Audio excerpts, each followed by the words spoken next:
Hello everyone, welcome back to our channel DIY Ideas.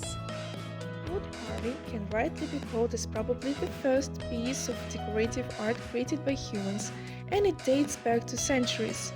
Wood sculptures differ from region to region and brings out the exquisite works of the sculptors in relation to the culture and tradition of the place.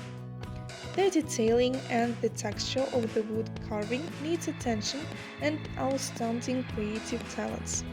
The fascinating part of wood carving is that the artists turn a block of wood into amazing artwork.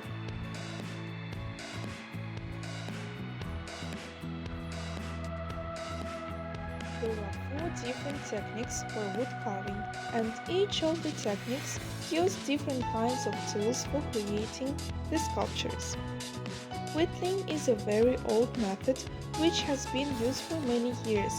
In this technique, the knife strokes are visible if you look at the carving closely. Carving in the round, in this technique, many different tools like forks, chisels, knife, blades, etc. are used to create the wood carving.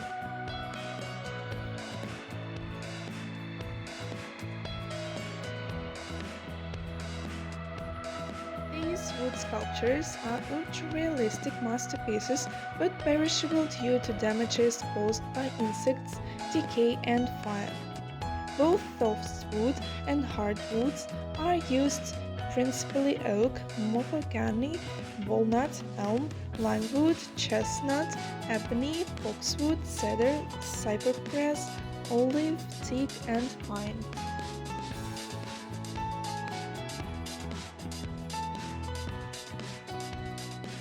The end result of this wood carving will be very smooth and lifelike.